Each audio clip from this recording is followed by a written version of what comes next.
The shocking betrayal. The ring that changed everything. The engagement ring felt too tight on Elena's finger, or maybe that was just her guilt constricting around her like a noose. She stared at the 3-carat diamond catching the afternoon light streaming through her bedroom window, each sparkle a tiny accusation.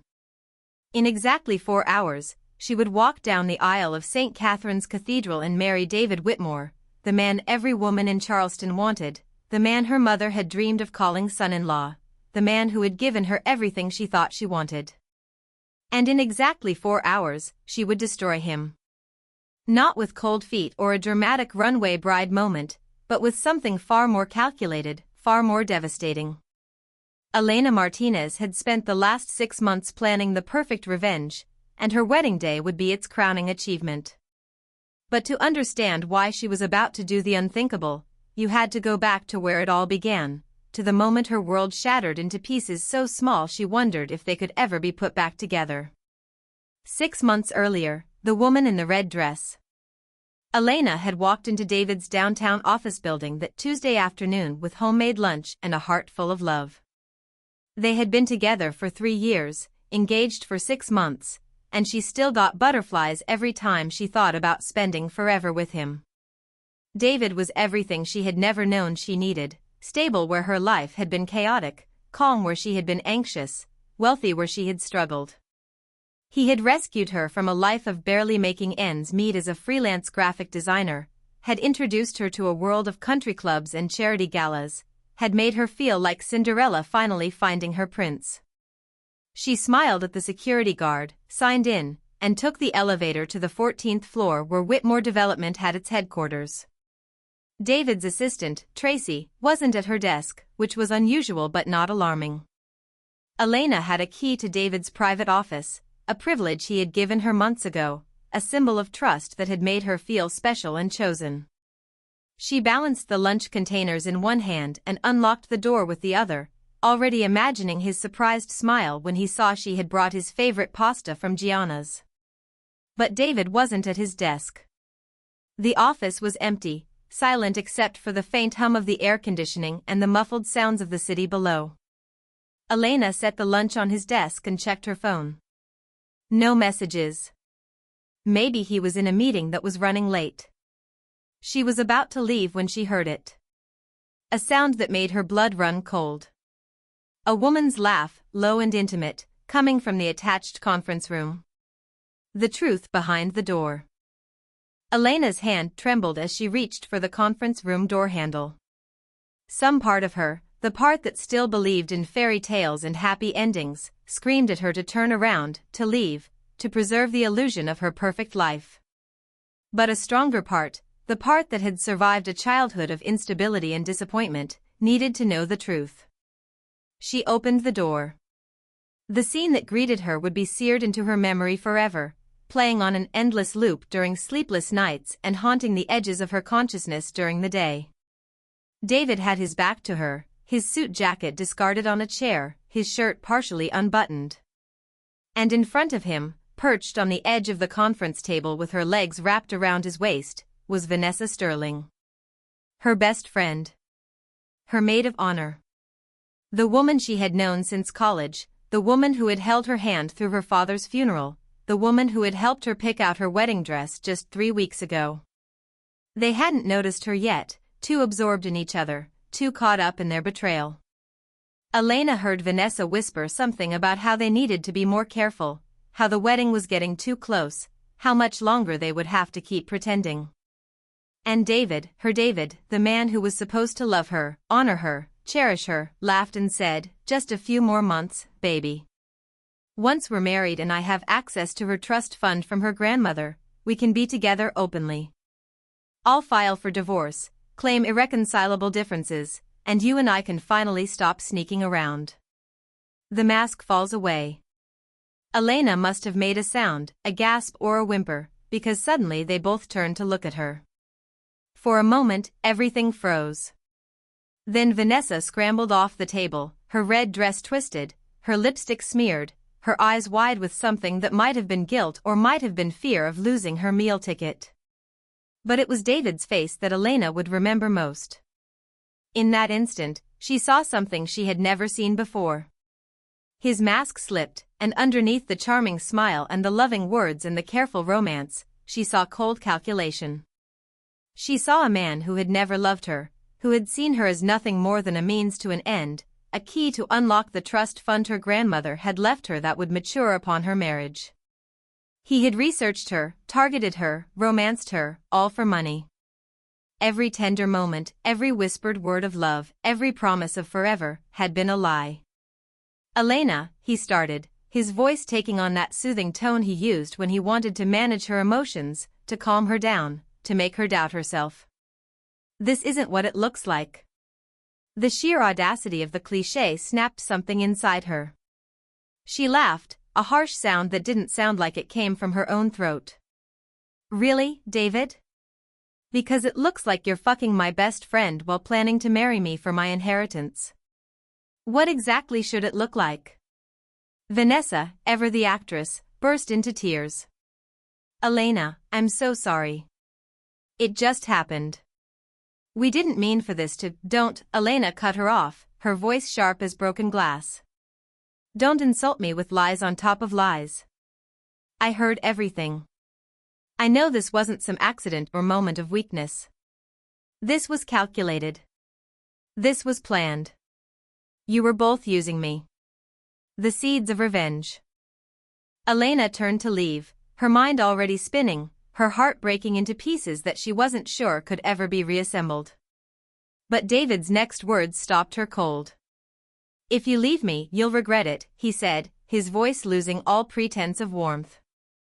This was the real David, the one she had never seen before. "Who's going to want you, Elena? You were nothing before me. You were a struggling artist living in a studio apartment, eating ramen noodles, and barely making rent. I made you. I introduced you to this world. Without me, you go back to being nobody." The words hit her like physical blows, each one designed to wound, to diminish, to make her feel small and powerless. And for a moment, they worked. She felt the familiar shame of her humble beginnings, the insecurity of never quite fitting into David's world of old money and older prejudices. But then something else rose up inside her. Something hot and fierce and unbreakable. Rage. Not the explosive kind that burns bright and fast and fades away. But the cold, calculating kind that waits and watches and plans. Elena looked at David, really looked at him, and saw him clearly for the first time. A predator in expensive clothing, a man who had built his entire life on manipulation and exploitation, a man who thought himself untouchable. "You're right," she said softly, watching confusion flicker across his face. "I was nothing. But you know what? You taught me something valuable, David. You taught me how the game is played. And I've always been a quick learner.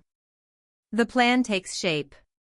She walked out of his office with her head held high, leaving the lunch containers on his desk, leaving Vanessa's tears and David's threats behind her. She made it to her car before the shaking started, before the tears came, before the full weight of the betrayal crashed down on her shoulders. She had loved him. God help her, she had actually loved him.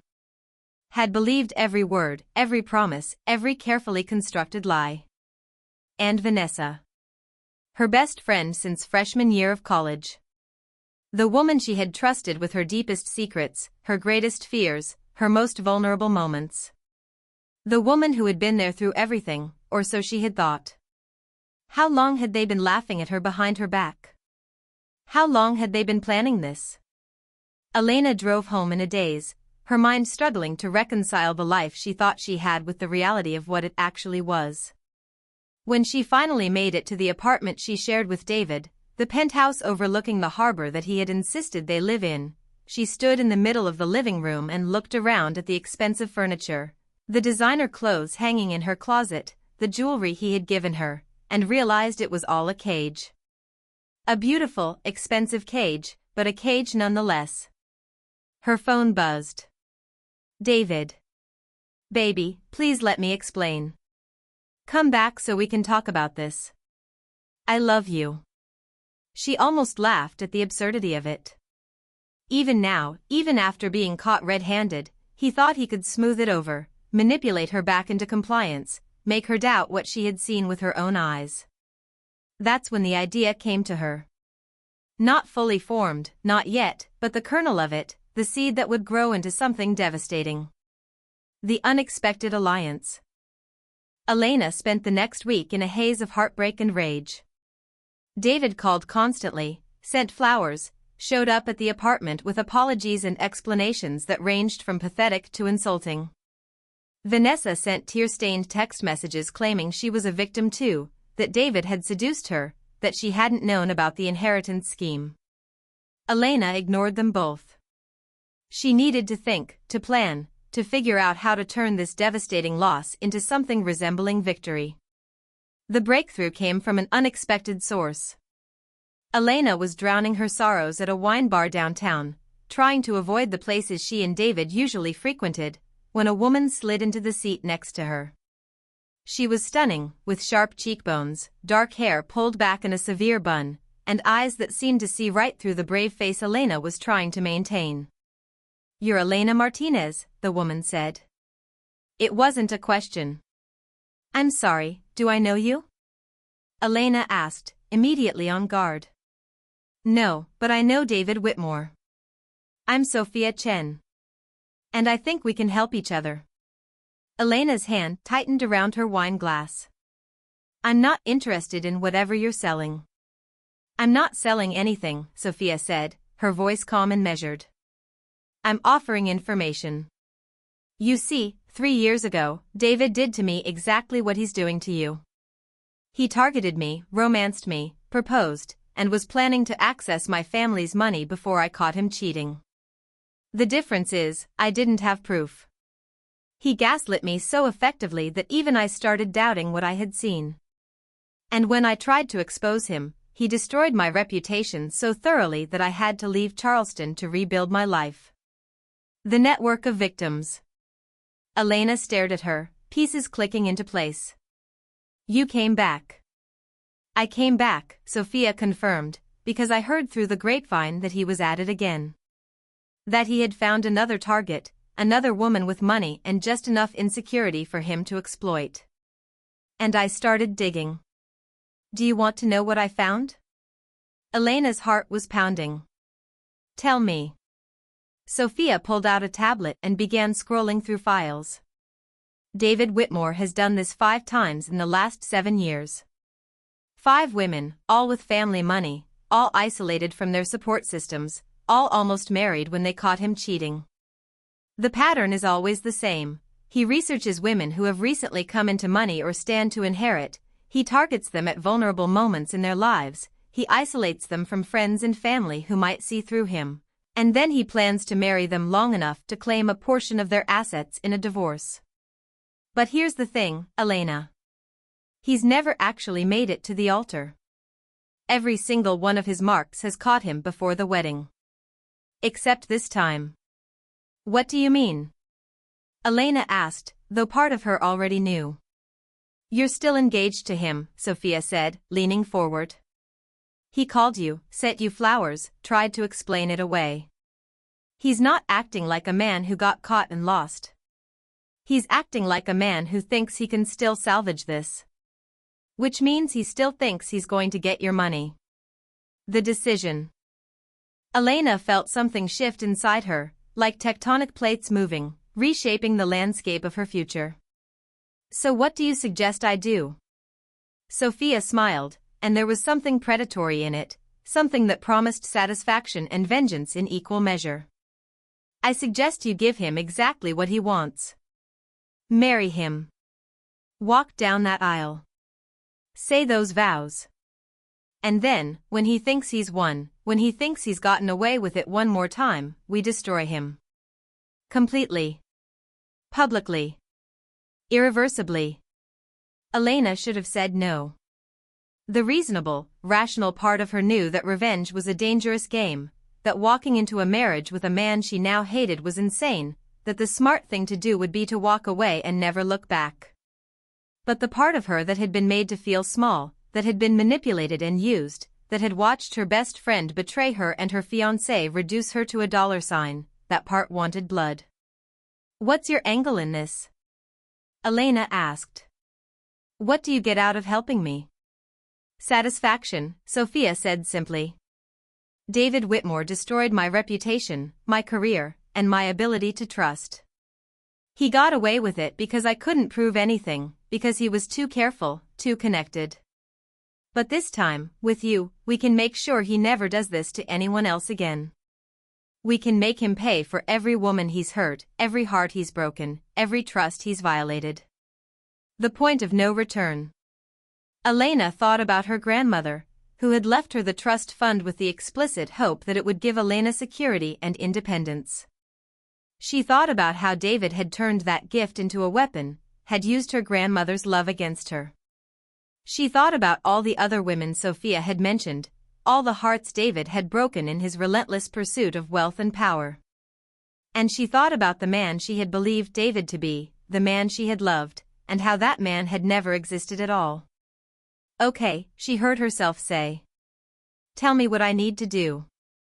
Over the next 6 months, Elena became someone she didn't recognize. She called David back, let him grovel, let him convince her that what she had seen wasn't what she thought, that Vanessa had come onto him, that he had been trying to let her down gently, that his only crime was being too kind. She listened to lies that would have made her laugh if they hadn't been so carefully constructed, so perfectly calibrated to hit every one of her insecurities. And she played along. She forgave him, with tears and dramatic reconciliation scenes that would have won her an Oscar if they had been filmed. She cut off Vanessa, publicly and completely, playing the role of the betrayed friend who could forgive her man but not her best friend. David ate it up, believing his manipulation had worked once again, that he had successfully gaslit her into doubting her own eyes. Meanwhile, Sophia worked in the shadows, gathering evidence, documenting David's pattern, finding the other victims, and building a case that would destroy him. The wedding day arrives. Which brought Elena back to this moment, standing in her childhood bedroom in her wedding dress, staring at the engagement ring that represented everything she had lost and everything she was about to gain. Her mother knocked on the door, tears already streaming down her face. "Oh, Mija, you look beautiful. David is such a lucky man." If only she knew. Elena had kept her mother in the dark about everything, partly to protect her, partly because her mother's genuine excitement about the wedding made their revenge more believable. Everyone thought this was real. Everyone thought she had forgiven him. Everyone thought this was a fairy tale wedding. They had no idea they were about to witness an execution. 5 minutes, the wedding planner called through the door. "Everyone to your positions." Elena took one last look in the mirror. She barely recognized the woman staring back at her. 6 months ago, she had been naive, trusting, eager to believe the best in people. Now she was calculating, strategic, capable of deception that would make David look like an amateur. He had created this version of her. He had taught her that the world was full of predators and prey, that trust was a weakness to be exploited, that love was just another tool for manipulation. Well, she had learned her lessons well. And now it was time for the final exam. Elena picked up her bouquet, white roses that David had insisted on because they meant innocence and purity, and headed downstairs. The guests were already seated in the cathedral, Charleston's elite in their designer clothes and expensive jewelry, all there to witness what they thought would be the social event of the season. David stood at the altar in his custom tuxedo, looking every inch the handsome groom, his smile perfect, his posture confident. He thought he had one. He thought that in a few minutes, he would have legal access to her trust fund, that in a few months he would engineer a divorce and walk away with millions. He had no idea what was coming. The march begins. The music swelled. The doors opened. Elena stepped into the cathedral, her eyes locked on David's, and began the longest walk of her life. Every step was a choice. Every step was an act of will. Every step brought her closer to the moment of truth. Halfway down the aisle, she caught sight of Sophia, seated in the back row, dressed in simple black, a small smile playing at the corners of her mouth. In the front row, David's parents beamed with pride, his mother already dabbing at her eyes with a lace handkerchief. 3 rows behind them, Elena spotted the investigative journalist Sophia had recruited, camera hidden, ready to document everything. Near the side exit, the lawyer they had hired waited with documents that would ensure David's destruction was complete and legally binding. Elena reached the altar. David took her hand, and she felt nothing but cold satisfaction. The priest began the ceremony, his voice echoing through the cathedral.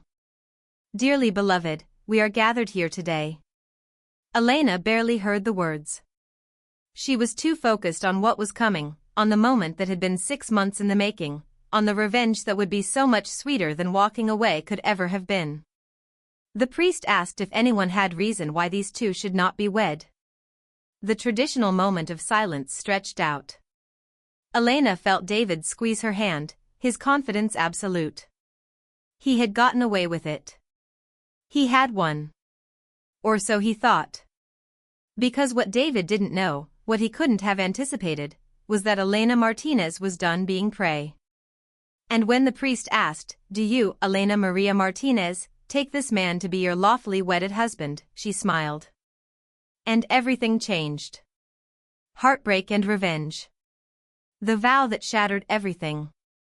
"I do," Elena said, her voice clear and strong, echoing through the cathedral. The words landed like a bomb in complete silence. David's face transformed, relief and triumph washing over his features. He thought he had won. He thought she was his. The fool. The priest continued, turning to David. "And do you, David Richard Whitmore, take this woman to be your lawfully wedded wife, to have and to hold, in sickness and in health, for richer or for poorer, as long as you both shall live?" "I do," David said, his smile wide and genuine for perhaps the first time in their entire relationship. Not because he loved her, but because he believed he had just gained access to $3 million. "Then by the power vested in me by the state of South Carolina, I now pronounce you husband and wife. You may kiss the bride." David leaned in, and Elena let him kiss her. She let his lips touch hers one final time, let him believe for just a few more seconds that he had gotten everything he wanted. When they pulled apart, she smiled at him. And then she turned to face the congregation. "Before we continue with this celebration," Elena said, her voice carrying through the stunned silence, "I have something I'd like to share with all of you. A wedding gift, if you will, for my new husband." The truth unveiled. David's hand tightened on hers, warning.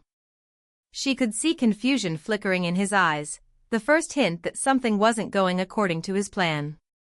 "Elena, what are you?" "Sophia, would you please come up here?" Elena called out. Sophia Chin rose from her seat in the back, elegant and composed, walking down the aisle with a tablet in her hands and a look of satisfaction on her face. The guests began whispering, a low murmur of confusion rippling through the cathedral. David's parents looked bewildered. His groomsmen exchanged uncertain glances. "Who the hell is that?" David hissed under his breath, his charming facade cracking. "That," Elena said loudly enough for the front rows to hear, "is Sophia Chen. Your ex-fiancée from 3 years ago. The first woman you tried this scam on. Or rather, the first one I could find. There may be others." The whispers grew louder. David's face went pale, then flushed with anger. "Elena, you're making a scene. This is our wedding day.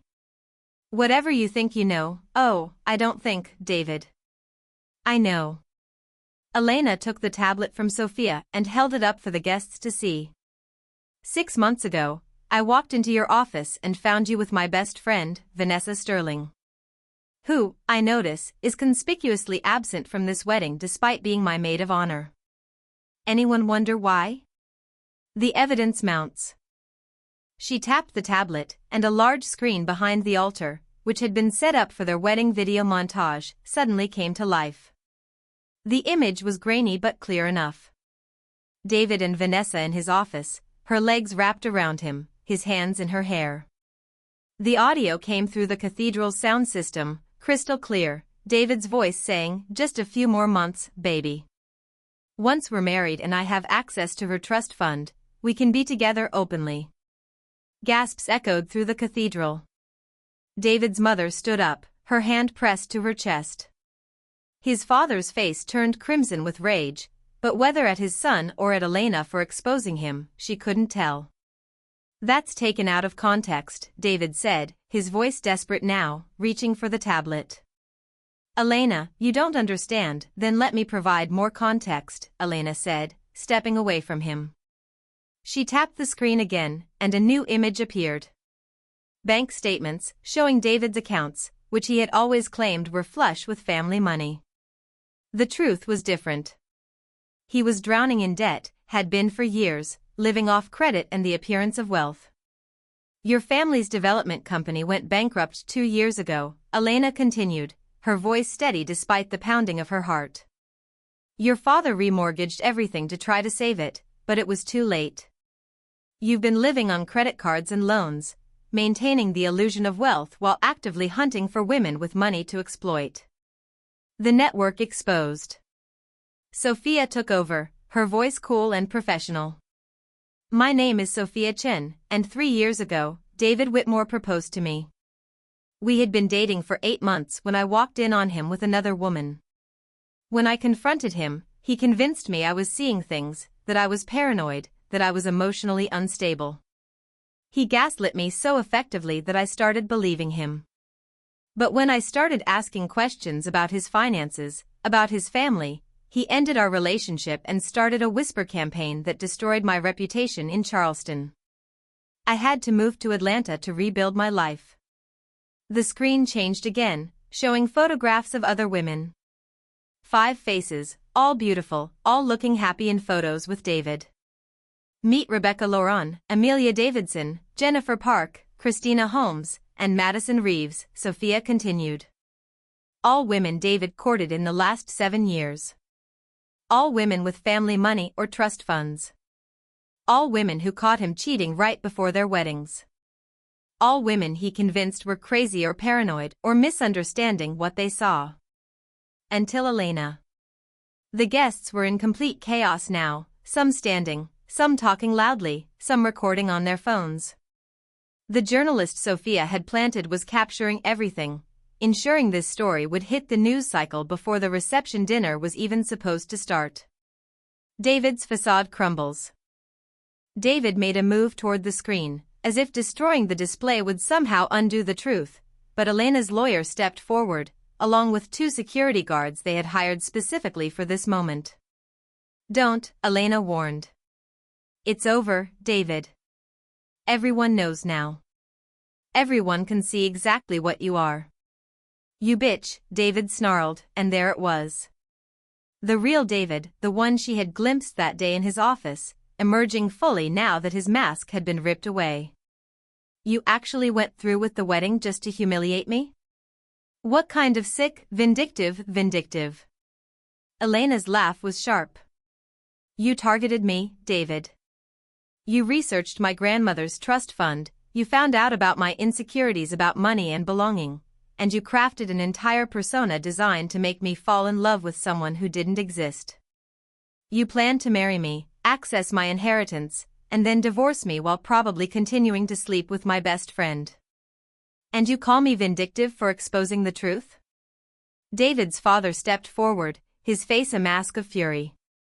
"Is this true, David? Did you bankrupt us? Have you been lying about everything?" "Dad," David started, but his father cut him off. "Because if it is true, if you've dragged the Whitmore name through the mud, if you've destroyed what took 3 generations to build, then you're no son of mine. The legal trap closes." Elena's lawyer, Marcus Webb, stepped forward with a folder. "Mr. Whitmore, as of this moment, you are legally married to Ms. Martinez. However, before the ceremony, she signed a post-nuptial agreement that you were never informed about. Given that your marriage was entered into under fraudulent pretenses, with the intent to access her financial assets, this post-nuptial agreement, which she had the legal right to execute given the circumstances, stipulates that you have no claim to any of her assets, current or future. Additionally, we have filed a lawsuit on behalf of Ms. Chin and the other women you defrauded for emotional distress, fraud, and conspiracy to commit fraud. David's face went from red to white. You can't do that. Postnuptial agreements require both parties to sign. Actually, Marcus said with a smile, in cases of fraud, South Carolina law allows for certain protections. And given the evidence we have of your intent, recorded in your own words, a judge has already granted an emergency order protecting Ms. Martinez's assets. You won't see a penny of her inheritance. In fact, based on the criminal complaints being filed as we speak, you may be seeing the inside of a jail cell for fraud. Criminal complaints? David's voice cracked. Sophia stepped forward again. Every woman you defrauded is pressing charges. Rebecca, Amelia, Jennifer, Christina, Madison, and myself. We've all provided statements, evidence, documentation of your pattern of behavior. The FBI is interested in your activities, Mr. Whitmore. It turns out that when you cross state lines to commit fraud, it becomes a federal crime. The final blow. Elena watched as everything sank in for David. The realization that he hadn't won. That he had, in fact, lost everything. His con was exposed. His family was humiliated. His debts would come due. And he was facing potential prison time. Why, he asked, and for the first time, he looked genuinely lost. Why go through with the wedding? Why not just expose me before? Why marry me? Because, Elena said softly, I wanted you to feel what I felt. That moment of absolute victory, that certainty that you had won, that everything was going according to plan. I wanted you to stand here, in front of everyone you know, and believe you had gotten away with it. And then I wanted to watch your face when you realized you hadn't. I wanted you to understand that you didn't just lose this con, David. You lost everything. She slipped the wedding ring off her finger and dropped it at his feet. We'll be filing for annulment within the hour. The marriage will be dissolved as if it never happened. But this moment, this exposure, this will follow you forever. The security guards moved in as David stood frozen, his world crumbling around him. Elena turned to the guests, many of whom were still in shock, still processing what they had just witnessed. I apologize for the deception, she said. But I needed all of you to see the truth. I needed witnesses to who David Whitmore really is. Thank you for coming, and please, enjoy the reception. The food is already paid for, and it would be a shame to waste it. Walking away. Elena stepped down from the altar, Sophia at her side, Marcus following with his briefcase of legal documents. They walked down the aisle together, past the shocked guests, past David's devastated parents, past the groomsmen who looked like they had just witnessed a car crash. As they reached the cathedral doors, Elena heard David call out behind her. You'll regret this, Elena. You'll never find anyone who will love you the way I. She didn't turn around. She didn't need to. He didn't love me at all, she said to Sophia as they stepped into the afternoon sunlight. That's what makes this so satisfying. Outside, away from the cameras and the witnesses and the ruins of David Whitmore's life, Elena finally let herself feel it. Not regret. Not sadness. But relief. Relief that she had seen the truth. Relief that she had found the strength to do something about it. Relief that she hadn't let him get away with it. How do you feel? Sophia asked. Elena thought about it. 6 months ago, standing in David's office, watching her world implode, she would have said she felt destroyed. Broken. But now? I feel powerful, Elena admitted. Is that wrong?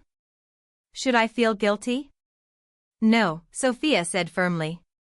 He made you feel powerless. He made all of us feel powerless. What you did today wasn't just about revenge. It was about taking back your power.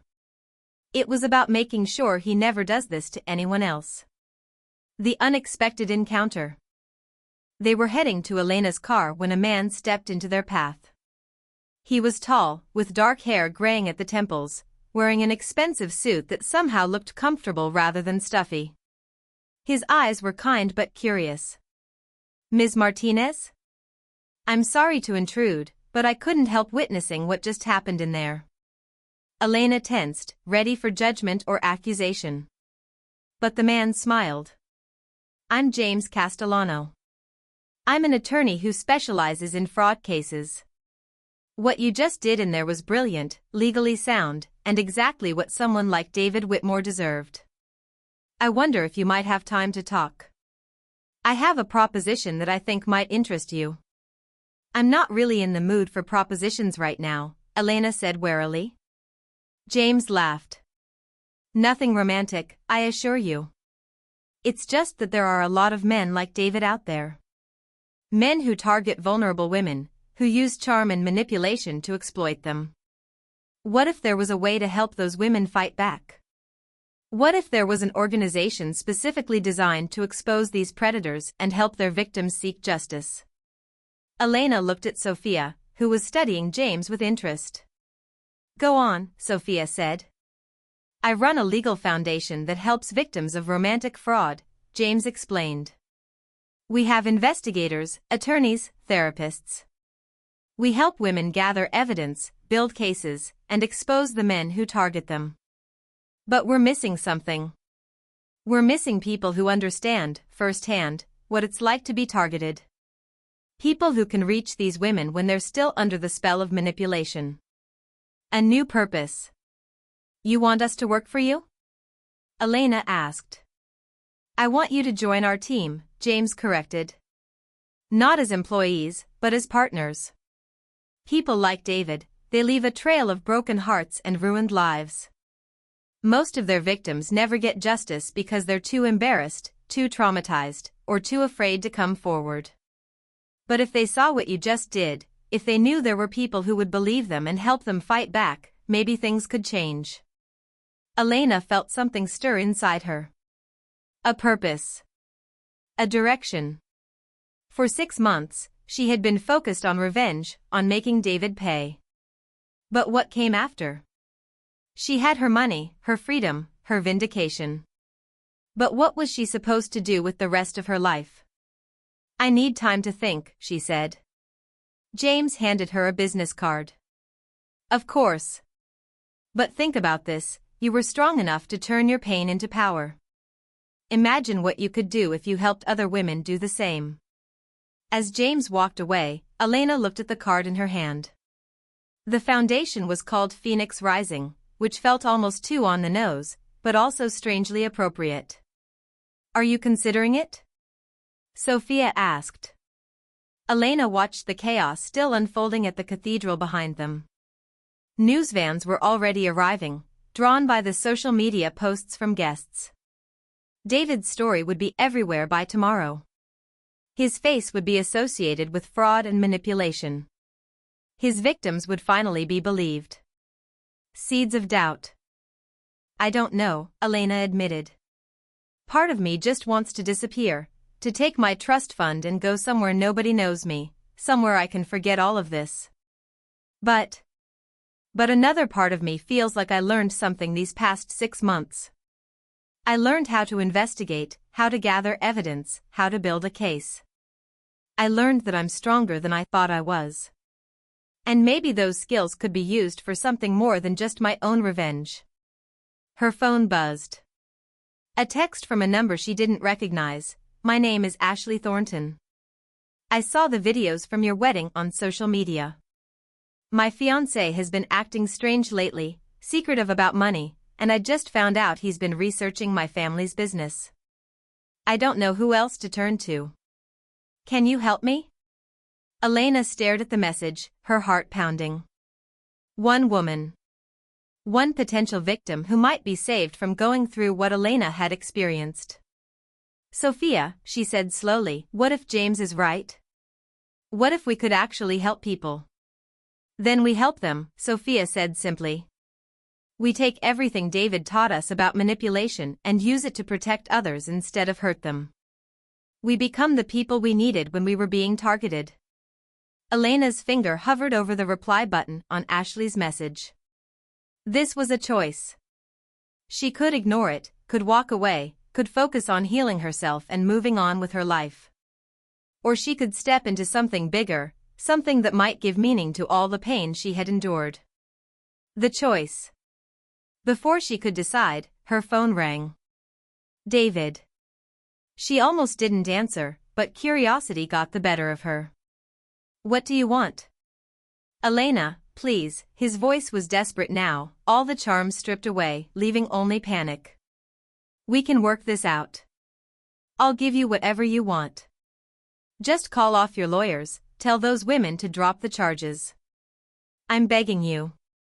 You're begging, Elena repeated flatly. Yes. I'm begging. I'm sorry, okay? I'm sorry for everything. I'll get help. I'll change. Just please, don't destroy my entire life over this. Elena felt nothing. No satisfaction, no sympathy, no anger. Just a cold, clear certainty. David, you destroyed your own life. You did this to yourself. Every choice you made, every woman you targeted, every lie you told. This isn't happening to you. This is the consequence of who you chose to be. You vindictive. She hung up before he could finish. Within seconds, he was calling again. She blocked the number. He'll try to contact you other ways, Sophia warned. He'll try to threaten you, manipulate you, maybe even apologize convincingly enough that you start to doubt yourself. These men are good at what they do. I know, Elena said. But I'm better. The decision made. She opened Ashley's message and typed a response, yes. I can help you.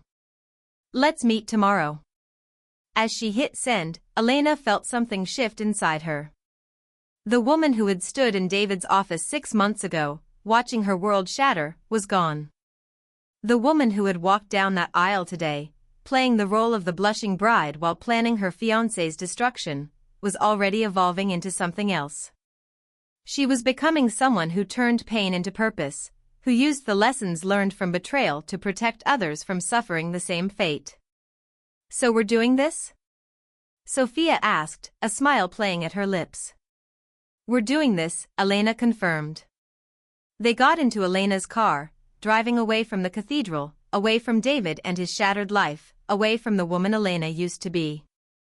But as they drove through Charleston, past the historic buildings and oak-lined streets, Elena's phone buzzed again. Another message. This time from an unknown number with a New York area code. You don't know me, but I know David. I'm someone he hurt a long time ago, before any of the women you found. And I have information about his past that you need to see. Information about why he really does what he does. Information that changes everything. Meet me. There's more to David Whitmore than you know. And some of it is far worse than fraud. A darker truth emerges. Elena's blood ran cold. She had spent 6 months investigating David, had found 5 victims, had built what she thought was a complete picture of his crimes. But this message suggested there was more. Something darker. Something worse. What is it? Sophia asked, seeing Elena's expression. Elena showed her the message. Sophia's face went pale. You can't be serious. What could be worse than what we already know? I don't know, Elena admitted. But I think we're about to find out. She typed back, who is this? What information? The response came immediately, not over text. Too dangerous. Meet me at the Riverside Cafe tomorrow at noon. Come alone. And Elena? Be careful. David is more dangerous than you think. What you did today didn't just expose him. You backed a predator into a corner. And cornered animals do desperate things. The message sent chills down Elena's spine. For 6 months, she had been in control, had been the one making the moves, the one with the power. But suddenly, she felt the first stirrings of real fear. What if her revenge hadn't ended David's story? What if it had only just begun? The ultimate payback. The woman from David's past. Elena arrived at the Riverside Cafe 15 minutes early, her heart pounding despite her attempts to stay calm. She had told Sophia where she was going, had Marcus Webb on speed dial, and had even considered wearing a wire. But the message had said to come alone, and some instinct told her that whoever was reaching out would disappear at the first sign of surveillance. The cafe was crowded with the lunch rush, which made Elena feel slightly safer. Witnesses everywhere. Public space. Nothing bad could happen here, right? She ordered coffee she didn't want and chose a table by the window where she could watch the door. At exactly noon, a woman walked in. She was in her early 50s, Elena guessed, with silver streaking through her dark hair and lines around her eyes that spoke of years of worry. She was elegant in an understated way, wearing simple but expensive clothing, carrying herself with the kind of confidence that comes from surviving terrible things. Their eyes met across the cafe, and the woman nodded slightly. Elena's mouth went dry as the woman approached her table. "Elena Martinez," the woman asked, her voice soft but steady. "I'm Catherine Whitmore. David's mother." Elena nearly knocked over her coffee. But I saw you at the wedding. You looked devastated when I exposed him." "Why would you? Because what you saw at that wedding was the performance of a lifetime," Catherine interrupted, sliding into the seat across from Elena. "And because I need to tell you the truth about my son before he hurts anyone else." "Before he hurts you." A mother's confession. Elena stared at Catherine, her mind reeling. "You knew? You knew what he was doing, and you just let him." "Let me explain," Catherine said, her hands trembling slightly as she wrapped them around the coffee cup the waitress brought her. "And please, try to understand that what I'm about to tell you is the hardest thing I've ever had to admit out loud."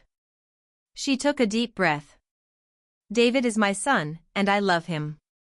But he's also a monster, and I've known it for a very long time. Longer than I've been willing to admit, even to myself." "Tell me everything," Elena demanded. Catherine's eyes filled with tears, but she didn't look away. "It started when David was 16. There was a girl at his school, Emily Richardson. Sweet girl, from a wealthy family. David started dating her, and at first, we thought it was lovely. Young love. But then Emily's parents discovered that money was missing from their accounts. Small amounts at first, then larger. They traced it back to David. He had convinced Emily to give him her parents' bank information, told her he was investing it for their future together. Elena felt her blood run cold. He was 16 and already running cons? "We found out later there had been others," Catherine continued, her voice heavy with shame. "Younger girls he had manipulated in middle school, taking their allowances, their birthday money. We thought it was just adolescent behavior, that he would grow out of it. So we paid the Richardsons off, sent David to therapy, convinced ourselves it was a phase. The pattern deepens." "But it wasn't a phase," Elena said, already knowing the answer. "No. It got worse. When David was 21, he was engaged to a woman named Claire Donovan. She was 23, had just inherited her grandmother's estate.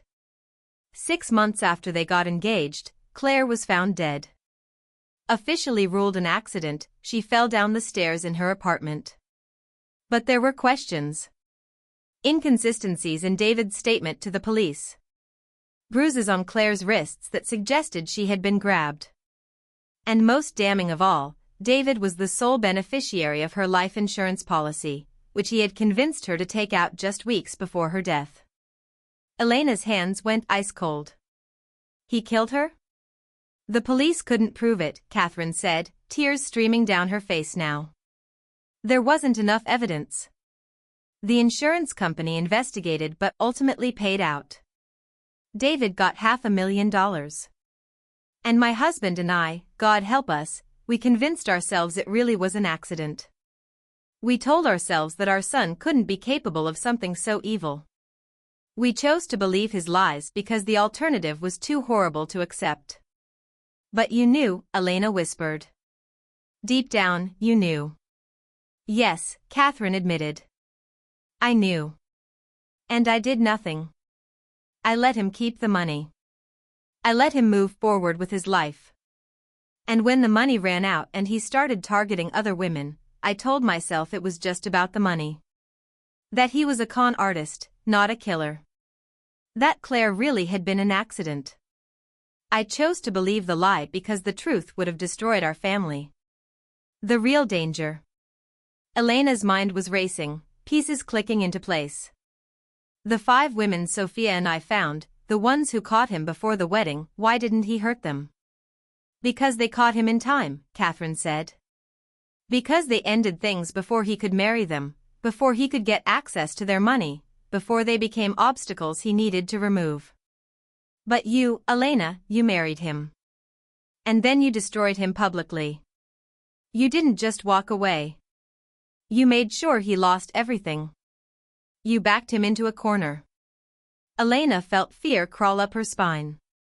You think he's going to come after me?